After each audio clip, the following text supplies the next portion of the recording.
بسم الله الرحمن الرحيم يعلمون ظاهرا من الحياة الدنيا وهم عن الآخرة هم غافلون أولم يتفكروا في أنفسهم ما خلق الله السماوات والأرض وما بينهما إلا بالحق وأجل مسمى. Peygamber canın iyidine düşmeyeni, dünyanın zahırına ağırlanıp, özünü fikretmeyeni, yergöğün fikretmeyeni, yağdıqış tomuzun aylam turşunu fikretmeyeni, Hudayinden gafil adam, halal haram farkını bilmez. Ey mümin de Allah, halal haram günah soğab dilimize uğran şamasın. Men istahallal meharime, yagzibullahu azze ve celle aleyh. Bir adam, Hudayi Ta'alan haram eden zadını, yani ey imanlı, ey insanla, men hat çektim, şun anırtına geçmeyin deyiptir Allah Teala. Haram dediğim memnu etiptir. Hat çekip koyuptir. Anırı geçmeye icazanız yok deyiptir. Yo neymiş kalı var deyip halal bilen adam, men qaharım singer ona deyiptir. Ve Hudayi Ta'ala bir adama qaharı gelse, cevabını aydın, şun dermanı olur mu? Şol adam avurralıktan çıkar mı?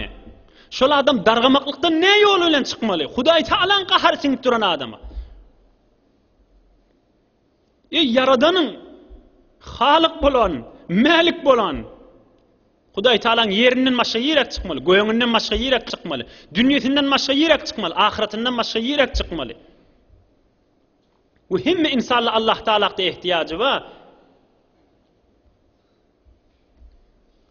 Halalını haram bilse, haramını halal bilse, Hudayin qaharı geldi. Hudayin qaharı gelse de ola adama, on dermanı yoktur. Bir yerde dermanı tafip biler deyiptir. Yerde tafip biler, Allah Ta'alan qayti öwürülüp razıçılığını tapsa, onun o dermanı olur deyiptir.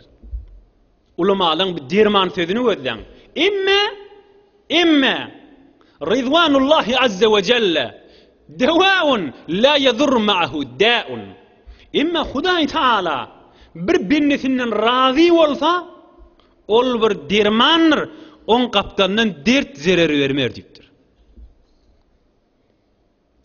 Tekrar edeyim, bir adama Hudayi Ta'alan qaharı sinse, halalını haram bilip Hudayi Ta'alan qaharı sinse, ay namay dünya deyip fark etmeyendir gezi verse, halal haramen iş yok olup iyidine düşüverse, fakat dünya molta oliya deyse, kıyamadını, yani Allah Teala cevap vermeliğini yada salmasa, o adama Hudayi Ta'alan qaharı sindi deyiptir.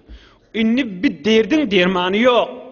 Bunu kurs kapsul etmek bilen hiç dermanı olmuyor. Belki atanda yeni dererine olup düşüyor. Bir yerde dermanı var, öwürülüp Hudayi Ta'alan razıçılığını tapsın, inni utar. İmme Hudayi Ta'alan razıçılığını tapsan, bir dermandır. Men yandan hiç dert zarar verip vermer. Gedibek arkayın mollat. Son arkan Allah Teala. Hiç zarar verip vermer. Bir vaqtda Peygamber canın sahabalarının biri aydiye, ey Müslüman doğalla, ey cavan doğasla, ey imanlı doğalla, şile bir hakikat görürünle. İnsanın dünya ahirini hoşbakti veriyen görürünle. Allah Teala'nın kelamının tefsirini aydılan görürünle. Sahabaların biri aydiye, Resulullah sallallahu aleyhi ve selleme peygamberlik berilenine tamam şeytanla İblisin mel'unun daşına uyuşturlar. Va veyla dargadığını deyip. Nem oldu deyiptir. İblis şeytanların baştakları. Onu ahir zaman peygamberi rahmet, nebiyyur rahmet iyi verildi deyiptirler. O men ne haberim ma iyi verilenden deyiptir İblis. Katı der salmalı gördüm. Ahir zaman rahmet peygamberi iyi verildi. Bizim zahmetimizin peydası yok deyiptir. İnni demmeylek butla daşa çokunup Hudayi diyedile, inni demmeylek butu Hudayi diyecek gele deyiptirler. İblis neyme deyiptir. Yaşalar dünyanı qovurarlar mı? Ahiretiyattan çıkarıp halal haram farkını bilmeyen giderler mi deyiptir. Onun şeytanla İblisin devrönekli Havva deyiptir. Dünýäge aqçam bolsa bolar, halal haram bilmäni girişip ahiretini bir ýatdan çykaryp gafil bolup. İblis näme diýipdir? İblis mel'un. La in kanu yuhibbunaha ma ubali alla ya'budul awsana. O bollu diýipdir. Halal haram farkyny bilmäni dünýä sörüňeşdele butperest bolmasala arkaýyn boluň diýipdir. Onu gorkup görmäň diýipdir. Eger şu dünýä ýaşsala, ahiret ýatdan çykarsala, halal haram farkyny bilmesele, onu butperest bolmazly diýip narahat bolup ýörmäň diýipdir. Baryp waswasa der diýipdir. Mal ýygnanlaryny nahak ýerden aldyrars, nahak ýere harj etdirer, hak ýere de berdirmer diýipdir. Ine hemme telekelkleşiň ýerine badyr, gaýgy etmäň diýipdir. Ey mundan aňyrda musulmana wagt gerekmi? Ey mümin dogalla, imanly dogalla. Eger halal haram farkyny bilmesele, onu butu Hudaý diýmesele diýipdir. Maly nahak ýerden aldyrars, nahak ýerde harj etdirer. Nahak ýerden aldyrar, nahak ýere harj etdirer. Gerek ýerine, diniň izzet tapjak ýerine, fakir doganyna, dini arka bolmaly ýerde harj etdirmer diýipdir. Mundan aňyrda telekelip boljakmy diýipdir. Ya'lamuna zahiran minal hayatid dunya wa hum 'anil akhirati hum ghafilun.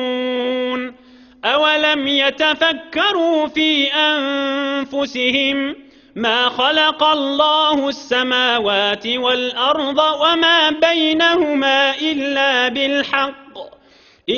بالحق وأجل مسمى. بس إيمان آدم دنيا ظاهرن وذب الله سنن غافل والماض ديبتر.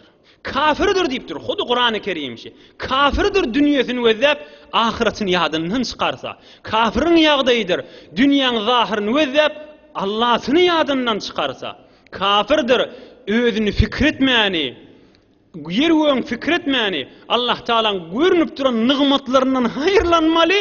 Yine Allah Taala bendeligiyle ýatdan çykaryp, ay bu zatly gurrundur diýmeli. La havle ve la kuvvete illa billahil aliyyil azim. Inna lillahi ve inna ileyhi raciun musibat diýip maňa diýmeli.